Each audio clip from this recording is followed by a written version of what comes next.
आज कुनिहार में कर्मचारी महासंघ के पूर्व प्रदेश अध्यक्ष गोपालदास वर्मा, पूर्व प्रदेश सचिव व मंडी के पूर्व अध्यक्ष तथा भारतीय राज्य पेंशनर महासंघ के प्रदेश महामंत्री इंदरपाल शर्मा ने यहां संयुक्त प्रेस वार्ता में सरकार पर तीखे हमले किए। उन्होंने कहा कि यह सरकार कर्मचारी व पेंशनरों तथा युवा व आम जनता की विरोधी है। इस सरकार ने अपने 1 वर्ष के कार्यकाल में कर्मचारियों व पेंशनरों को नए वेतनमान की बकाया राशि व 12% महंगाई किस्तों का भुगतान नहीं किया, जबकि सरकार अभी तक 12,000 करोड़ का कर्जा ले चुकी है।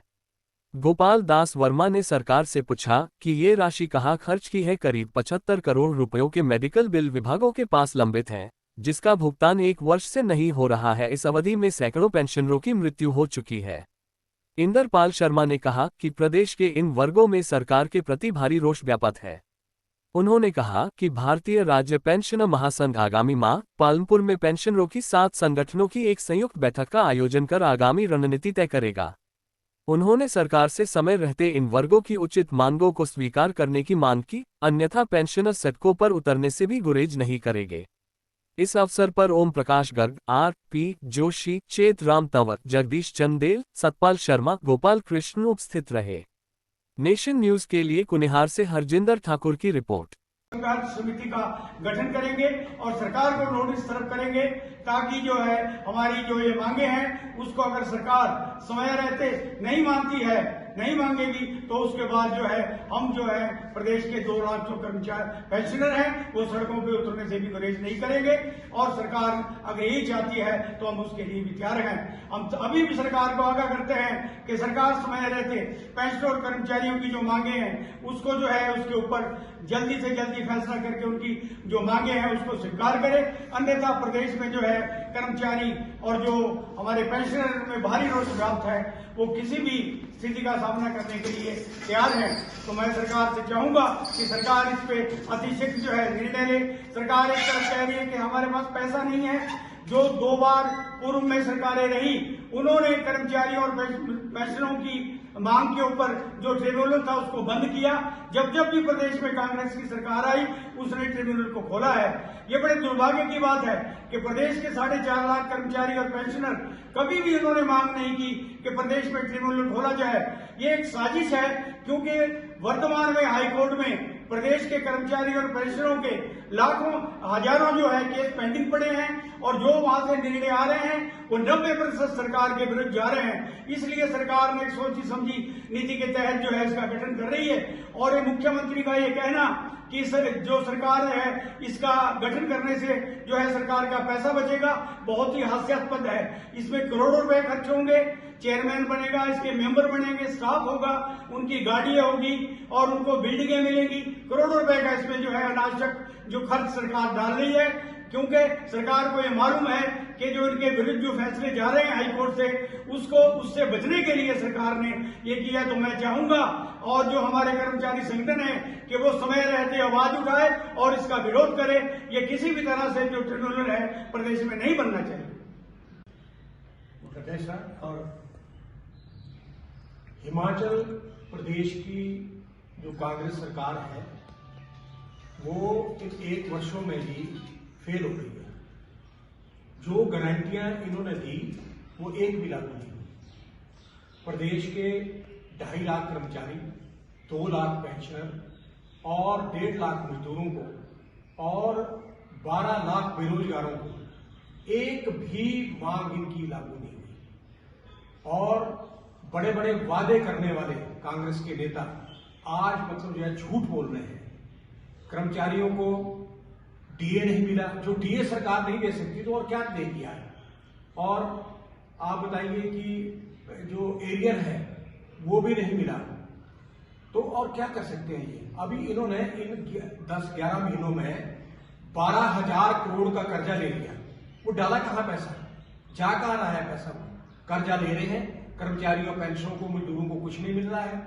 और दूसरी बात यह है कि इससे बेटर तो जयराम की सरकार थी कि जयराम की सरकार ने 5 सालों में कर्मचारियों को जो है 6ठे वेतन आयोग का जो वेतनमान था वो लागू किया। एक जो है 50,000 की किस्त जो है वो दी, डीए की किस्तें मिलती रही। सबसे बड़ी बात यह रही कि जयराम सरकार ने 5 वर्षों में जो मेडिकल रिवर्समेंट के बिल थे चाहे वो कर्मचारियों के थे, चाहे वो पेंशनरों के थे, वो हर महीने दिए। आज जो है हालात ये है कि 25,000 करोड़ के जो बिल है वो पेंडिंग पड़े हैं सरकार में।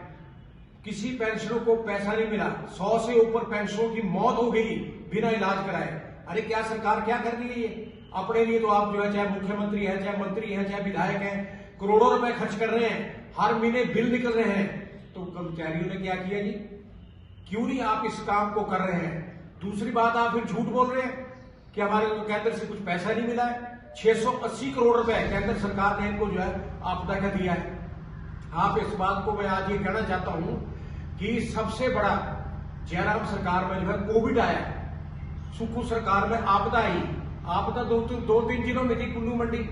आप बताइए कि जयराम सरकार ने कोविड के दौरान भी कर्मचारियों को तनख्वाहें दी, भत्ते दिए और जो है क्या कहते हैं मेडिकल रिवर्समेंट का पैसा दिया और कर्मचारियों को नौकरी पे रखा। और आज सुक्खू सरकार जो है क्या नाम है, जो कोविड के दौरान 4-5 हजार जो हेल्थ डिपार्टमेंट में रखे थे उनको नौकरी से निकाल दिया गया। ये क्या हो रहा है सरकार के अंदर? क्या सरकार चल रही है? ये सरकार चलने वाली नहीं है। ये सरकार बिल्कुल जो आईसीयू में चली गई है और ये कभी भी क्लैप्स हो सकती है। जो आज कांग्रेस पार्टी में जो अंतर्विरोध चला हुआ है, कोई आप 3 मुख्यमंत्री 3 मंत्री नहीं बनाएंगे। आज जो जिस दिन सीपीएस हटेंगे उस दिन जो है इनको तगड़ा झटका लगेगा। उसके बाद देखिए जयराम सरकार ने जो है कर्मचारियों के साथ अच्छा तालमेल बनाया और कर्मचारियों को मतलब जो है हर मदद उन्होंने की है। आज हिमाचल प्रदेश के कर्मचारियों और पेंशनरों में ये बात उभरने लग गई है कि भैया इस सरकार से बेटर तो जयराम ही था कि जयराम ने कम से कम कर्मचारियों को पैसा भी दिया, नौकरियां भी दी। आज आप देखिए ट्रिब्यूनल बहाल कर दिया। अरे क्या जरूरत थी ट्रिब्यूनल बहाल करने की? किस कर्मचारी संगठन ने कहा कि ट्रिब्यूनल बहाल करो? ये सिर्फ अपने जो चहेते लोग हैं इनके उसमें वाइस चेयरमैन, चेयरमैन, मेंबर लगाने के लिए ये सारा प्रपंच इन्होंने लगाया। 18,000 करोड़ इस पे खर्च हो रहे हैं। उसके अलावा जो इन्होंने चयन बोर्ड भंग कर दिया। क्या जरूरत थी चयन बोर्ड भंग करने के लिए? चलो किसी क्लर्क ने, किसी अधिकारी ने अगर कोई वहां हेराफेरी की है उनके खिलाफ मामले दर्ज करते तो आप देखिए कि वो मामले दर्ज तो क्या करने वही भंग कर दिया और आज उन्होंने अपने लोग वहां से एडजस्ट कर दिए। आज जो बेरोजगारों के साथ जो खिलवाड़ हो रहा है, 12 लाख बेरोजगार है, नौकरी मिलना तो दूर। मुझे बताया लोग कह रहे हैं कभी 6,000 हेल्थ में रख देंगे, कभी एजुकेशन में रख देंगे, कभी कुछ रख देंगे। लगना कुछ भी नहीं है, कोई कुछ नहीं होने वाला क्योंकि इनके पास पैसा है नहीं है। पैसों की इनको इतनी तंगी है कि जिसके हिसाब से ये जो है कर्मचारी को दे नहीं सकते। आज भी मैंने सुना मुख्यमंत्री आज सचिवालय गए थे तो वहां कर्मचारी के बीच कहा कि डीए तो 2-3 महीने बाद देंगे। अरे क्या 2-3 महीने बाद देंगे? आप जनवरी में 4% से ड्यू हो जाना, फिर 16% चला जाएगा। आप ये तो फाइनेंशियल इमरजेंसी लगनी है। मैं तो ये सोच रहा हूं कि मतलब जो इन्होंने जो वायदे किए हैं, आज आप बताइए कि ओपीएस भी पूरी तरह से लागू नहीं हुआ। मान लो कि ओपीएस को कुछ कर्मचारियों को इन्होंने जो पेंशन दी है, कहां गई ग्रेच्युटी, कहां गई लीव एनकैशमेंट? एक 2016 से जितने भी रिटायर हुए हैं पेंशनर उनको पैसे नहीं, ग्रेच्युटी नहीं है, लीव एनकैशमेंट नहीं है। तो क्या कर रही है सरकार? ये तो सरकार बिल्कुल एक मतलब फ्रॉड सरकार हो गई है। ये झूठ बोलने में माहिर है सारे और झूठ बोल के इन्होंने सत्ता कियाई है और इनको ये खमियाजा भुगतना पड़ेगा। अपडेट्स के लिए नेशन न्यूज को सब्सक्राइब करना ना भूलें और नोटिफिकेशन के लिए रेड बेल आइकन जरूर दबाएं।